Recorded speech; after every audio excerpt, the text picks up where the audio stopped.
figure out I'll keep going. Like it feels it's immortalizing them in video, and later I'll transcribe them or you know something. I thought about getting a recorder and doing it that way, but I might as well do a video, make a little YouTube account.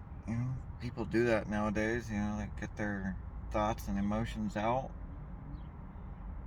and it feels better. I'm trying to do that instead of holding everything in. Taking a lot more on my shoulders than I really should.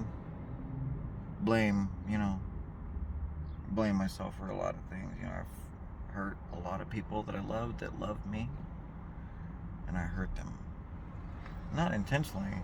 The road to hell is paved with the stones of good intention.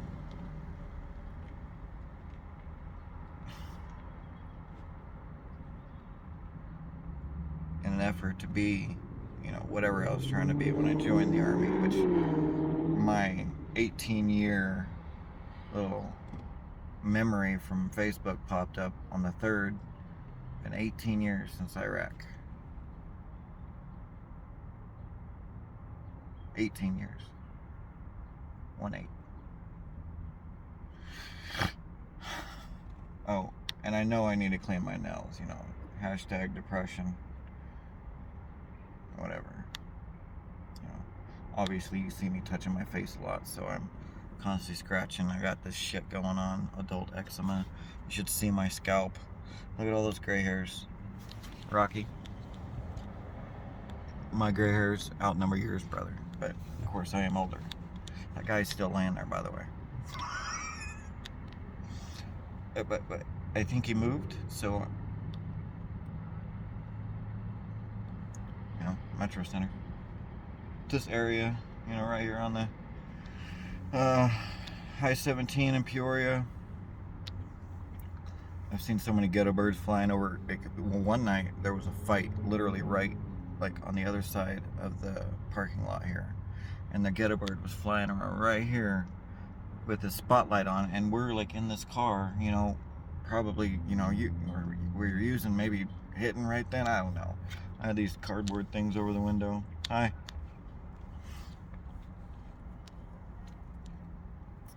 And somebody walked by.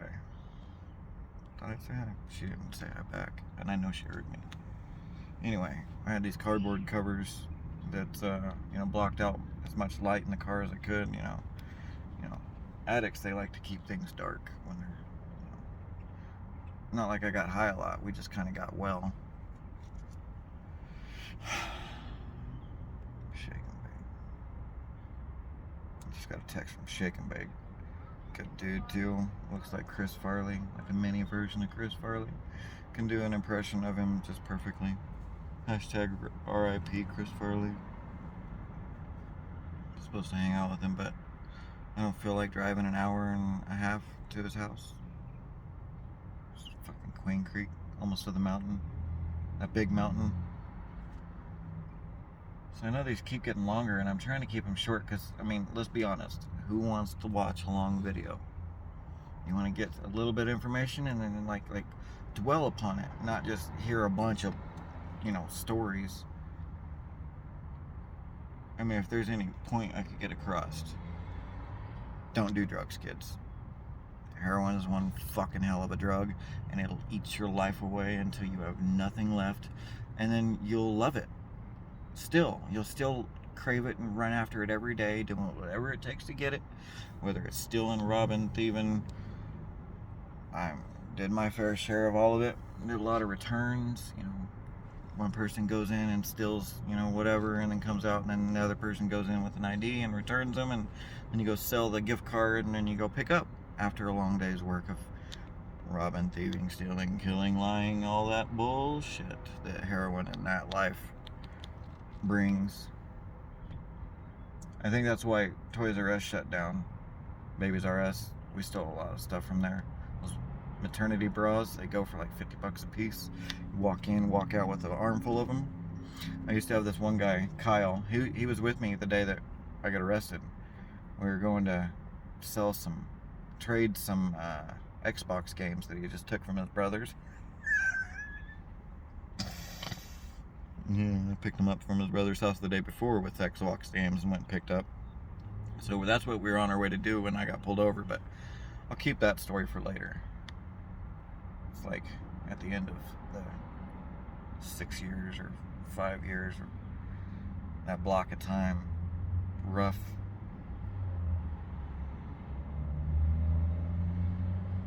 You know, I saw that shit growing up as a kid. My dad was no saint, and he was into all that shit too.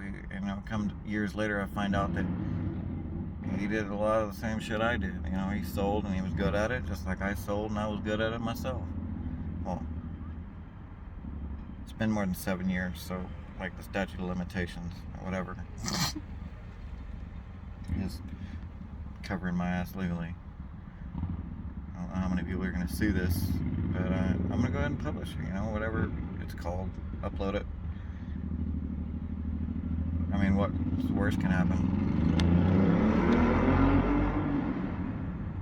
The guy's still laying here, but he moved. He's alive. Cool. Just laying on the rocks. Yeah, wherever you got to take a nap. So I guess I should show you my... Oh, okay. So I was just on 35th and Peoria, behind the McDonald's. I got a little something to drink, and I was driving through the parking lot, and this guy was pushing a car, and he was trying to get it over the speed bump, and he was having a hard time, and he was tall and lanky like Rocky, and he had, you know, like Rocky style tattoos, like just kind of, you know, like it looks like somebody took a magic marker on his legs.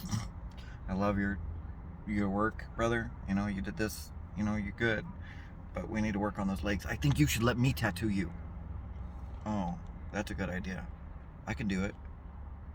Got a light touch. Anyway, so I saw him pushing a car. His girlfriend or somebody was in the driver's seat. Bunch of stuff in the back, and I drive by and I'm like, I've seen that image before. And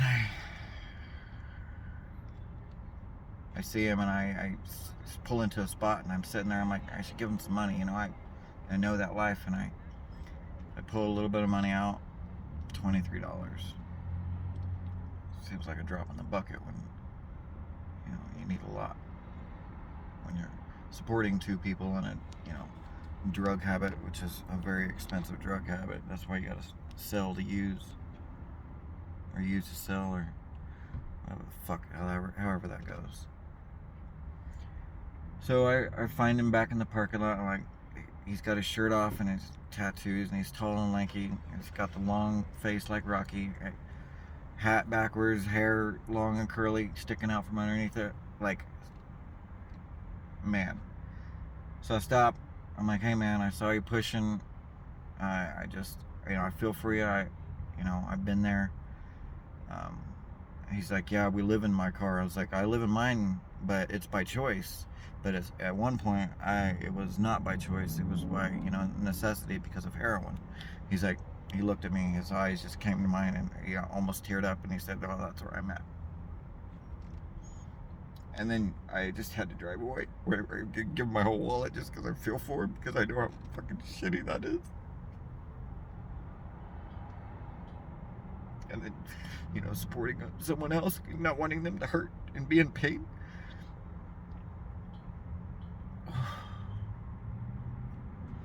So I felt for him. I don't care if people are looking at me. Fuck.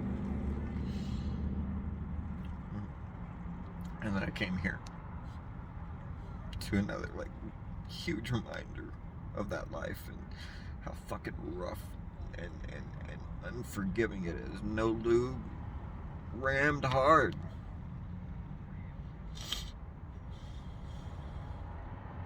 But I'm alive. I have time left to redeem.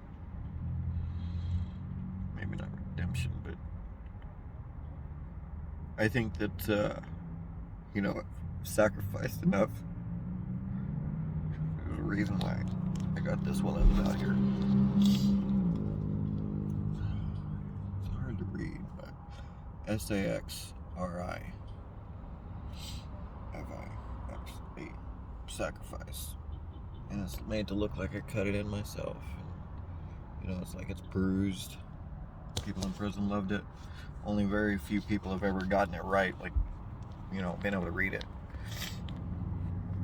It takes a sacrifice to do the things that, the reason I got the tattoo. And now, after the life that I've lived in the last 12 years, that was a sacrifice. And I didn't do all that stuff for myself. And I'm not putting any blame on anybody else, but it was my choice. But, you know, the servant in me, my big heart, my empathy, whatever you want to call it, man, I wanted to take care of the people around me. And at one point, you know, I was that guy with the truck. You know, everybody hung out at my house and paid no rent and ate all my food, and, you know, I was happy to do it, you know, as long as I knew that they were safe, you know.